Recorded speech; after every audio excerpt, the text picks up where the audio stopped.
இறங்கி வந்தார். இன்னைக்கு நம்ம பாவத்தில் இருந்தோம்னா அவர் எவ்வளவு வேதனைப்படுவார். இவ்வளவு அவர் செய்து முடித்தோம். நாம இன்னும் பாவத்தில் இருந்தோம்னா அவருடைய கண்களில் நம்ம கண்ணீர் வரப்படணும். அதனால அதை நம்ம என்ன அவர் சொல்றது, சீயோன் மலையின் மேல் ஆட்டுக்குட்டியானவர். சீயோன் மலைன்னு சொல்லும் பொழுது தேவனுடைய மலை, அதுல அவர் இன்னும் ஆட்டுக்குட்டியானவரா தன்னை வெளிப்படுத்தினார். வெளிப்படுத்துதல் 14வது அதிகாரம் 1ஆம் வசனம். ஹல்லேலூயா.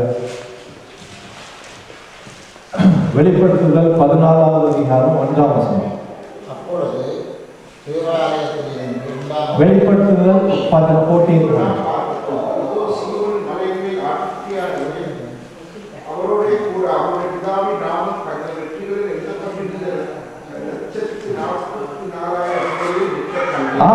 அவர் இப்பொழுது சீயோன் மலையிலே அவர் தெரிந்து கொண்ட ஜனங்களின் மத்தியிலே தன்னை வெளிப்படுத்துகிறார். எப்படி வெளிப்படுத்துகிறார்?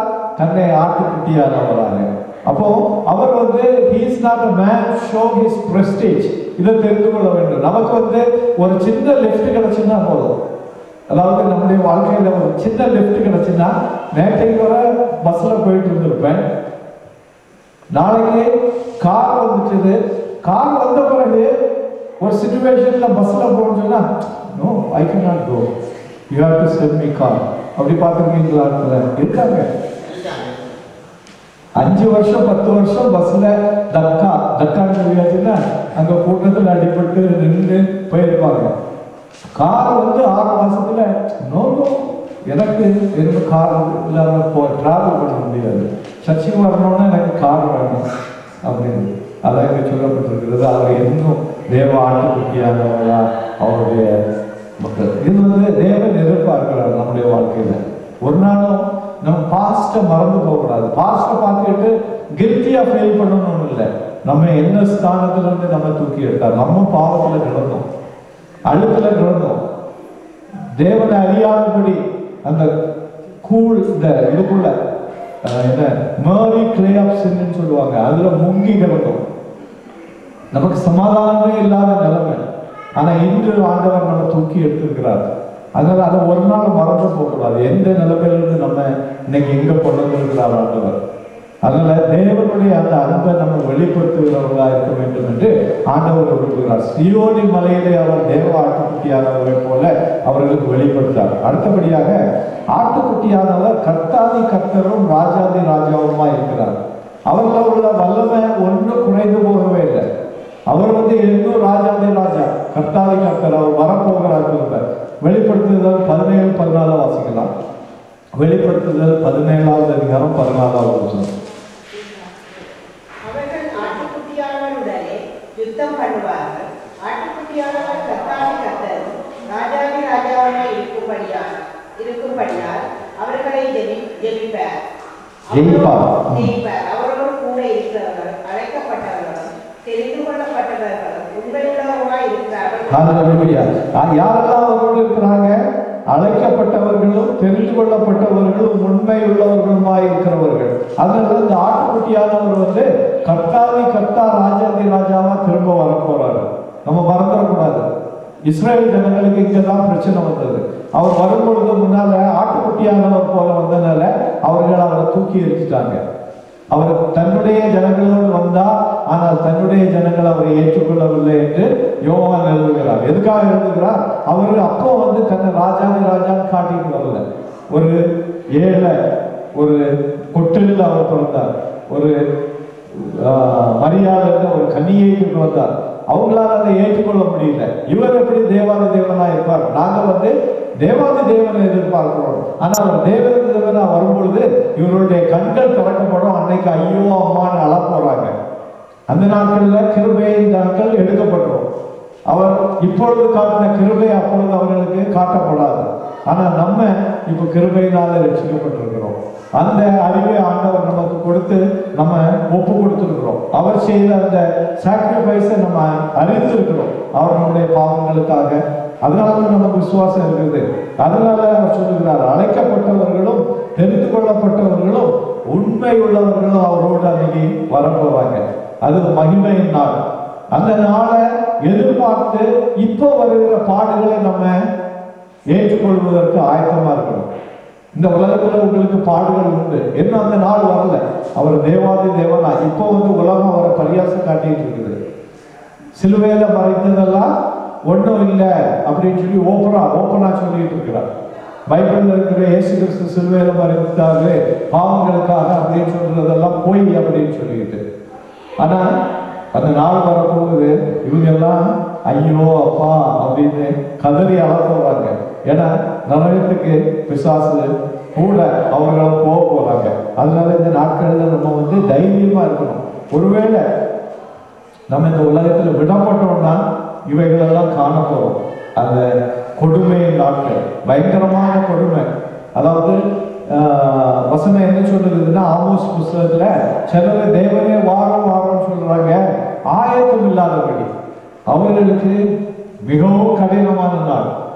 அறியாதபடி ஆண்டவரே வாரம் நம்ம வாரம் சொன்னோம்னா என்ன செய்யணும்? ஆயத்தமா இருக்கணும். அப்போ சந்தோஷமா போயிடலாம்.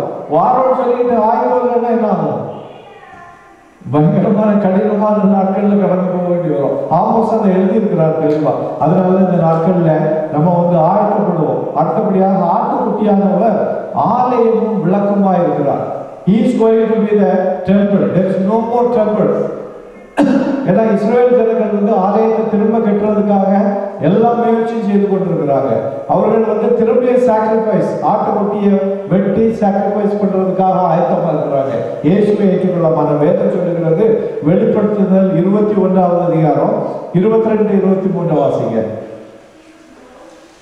Revelation chapter 21, 22 and 23.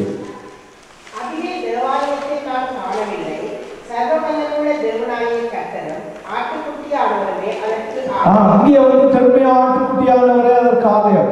எதுக்காக சொல்றாருன்னா, தேவன் செய்த சாக்ரிஃபைஸ பிதாவானவர் மறக்கவே இல்லை. எப்படி தன்னை தாழ்த்தி ஒரு மனுஷன் கூட செய்ய முடியாது, தன்னை தாழ்த்துவதற்கு விரும்புறது இல்லை. ஆனா அது தேவாதி தேவன் அவருடைய ஸ்தானத்தை விட்டு இறங்கி உங்களுக்காகவும் எனக்காகவும் அவர் மறித்து, அதனாலதான் சொல்லப்பட்டிருக்கிறது, சர்மையுள்ள வல்லமையுள்ள தேவனாகிய கர்த்தரும் ஆட்டுக்குட்டியானவருமே அதற்கு ஆலயம். ஹல்லேலூயா. அதனால இந்த நாட்கள்ல தேவனுக்காக நம்ம என்ன செய்ய முடியுமோ அதுக்கு முழுமையா நம்மளை ஒப்பு கொடுப்போம். ஏன்னா நமக்கு தேவனுக்காக செய்யக்கூடிய காரியங்கள் மட்டுமே நிலைக்கும். மற்றவைகள் எல்லாம் அழிந்து போகும். ஒரு பிரயோஜனம் கிடையாது. எல்லாம் மண்ணும் குப்பையுமாயிரும். அதனாலதான் நம்ம பாட்டு பிடிச்சோம், களிமண்ணான எண்ணெயும் என்ன செய்யும்? என்ன பிடிச்சோம்? கண்ணோக்கி பாருங்க. ஹல்லேலூயா. என்னையும் உண்மை போல மாற்றுமே அப்படின்னு சொல்லிட்டு நம்ம ஒப்பு கொடுக்கணும். நமக்குள்ள எந்த வல்லமையும் கிடையாது. கர்த்தர் கொடுக்காத எதுவும் நமக்கு கிடையவே கிடையாது.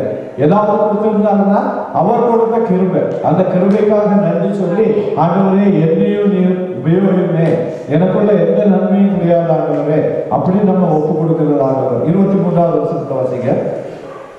நகரத்துக்கு வெளிச்சம் கொடுக்கிறவர் சூரியனும் சந்திரனும் அதற்கு வேண்டுவர் இல்லை. தேவனுடைய மகிமையே அதை பிரகாசித்தது. ஆட்டுக்குட்டியானவரே அதற்கு விளக்கு. ஆட்டுக்குட்டியானவரே அதற்கு விளக்கு. அப்போ ஆலயமும் அவர் தான், அதுக்கு வெளிச்சமும் அவர் தான். எல்லாமே it's going to be a day wherever you turn you are going to see the King of Kings and the Lord of Lords. அவருடைய அந்த ராஜ்ய சமூகத்தில் நம்ம போய் ஒவ்வொரு நாளும் சந்தோஷத்தினாலே கழிவுற போறோம். அவரை துதித்து ஆடி மகிழ போறோம். அந்த நேரத்தில் எந்த கவலையும் கிடையாது, கண்ணீரும் கிடையாது, துக்கமும் கிடையாது, சாவும் கிடையாது. அந்த மகிமை நாட்களுக்காக நம்மை ஆயத்தப்படுத்துவதற்காக அவர் ஆட்டுக்குட்டியை போல இறங்கியிருந்தார். நமக்கு நாளைக்கு நடக்கிற நன்மைக்காக இன்னைக்கு நம்ம தாழ்த்துறதுக்கு நம்ம ஆயத்தமா இருக்கிறோமா?